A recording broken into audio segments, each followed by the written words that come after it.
Cockroach ने पूरे भारत में बवाल मचाकर रख दिया है और इस बवाल से उभरी है एक पार्टी सीजेपी यानी कॉकरोच जनता पार्टी। तो मांग रही पूरी आबादी, पर मांग रही आधी आबादी।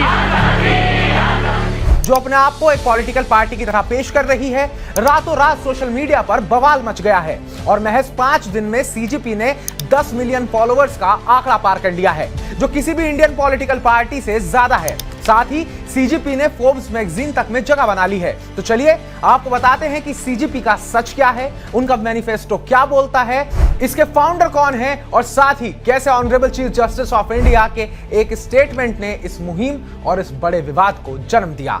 नमस्कार, मैं उत्कर्ष प्रताप सिंह और आप देख रहे हैं TV9 भारतवर्ष। सब शुरू होता है chief justice of India justice Suryakant के एक स्टेटमेंट से।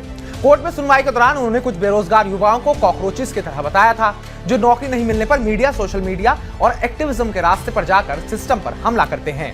इस बयान पर भारी विवाद हुआ। सीजीआई ने बाद में स्पष्टीकरण भी दिया कि उनका इशारा फेक डिग्री वाले लोगों की तरफ था, लेकिन तब तक युवाओं में आग लग चुकी थी और फिर जन्म होता है कॉकरोच जनता पार्टी का। 16 मई को अभिजीत दिपके नाम के एक 30 साल के युवा ने इस बयान के जवाब में मजाकिया अंदाज में कॉकरोच जनता पार्टी लॉन्च कर डाली। अभिजीत का लिंक्डइन अकाउंट बताता है कि वो बॉस्टन यूनिवर्सिटी में पब्लिक रिलेशंस के छात्र हैं। अभिजीत मूल रूप से महाराष्ट्र के संभाजी नगर के रहने वाले बताए जाते हैं और वो जर्नलिज्म की पढ़ाई भी कर चुके हैं। इससे पहले वो आम आदमी पार्टी की सोशल मीडिया टीम से भी जुड़े रहे हैं और उनके कुछ पुराने ट्वीट्स उनका आप नेताओं की तरफ झुकाव दिखाते हैं। उन्होंने एक वेबसाइट भी बनाई जिसमें लिखा था, are you unemployed, lazy, chronically online and can't rent professionally. अगर हाँ तो आप कॉकरोच जनता पार्टी के मेंबर बन सकते हैं। युवा इस पार्टी में शामिल होने लगे और प्राउड कॉकरोचेस कहकर खुद को टैग करने लगे।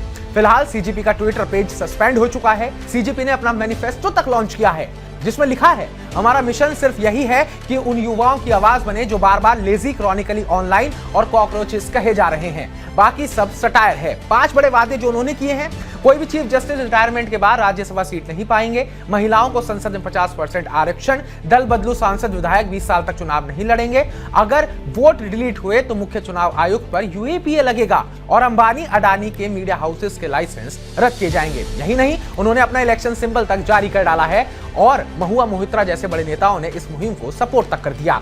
अब ये इतना सब कुछ वायरल क्यों हो रहा है? असल में युवाओं के बीच बेरोजगारी, पेपर लीक, महंगाई और सिस्टम की नाकामी पर गुस्सा है जो सटायर और मीम्स के फॉर्म में निकल रहा है।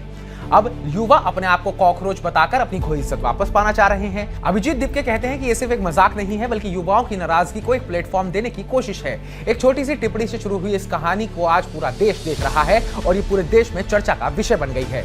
तो क्या सीजेपी सिर्फ एक वायरल मीम है या ये युवाओं का असली गुस्सा है जो आगे और बड़ा रूप ले सकता है, या फिर ये बस एक मीम और मुद्दे की तरह आया और गया? क्योंकि पॉलिटिकल पार्टी बनाना कोई मजाक की बात नहीं है, वो कोई एक वेबसाइट या फिर एक इंस्टाग्राम पेज बनाने जितना आसान नहीं है। तो सीजेपी के भविष्य को लेकर आप क्या सोचते हैं? कमेंट बॉक्स में कमेंट कर हमें जरूर बताइएगा। बाकी ताजा अपडेट्स पाने के लिए TV9 भारतवर्ष को सब्सक्राइब कीजिएगा।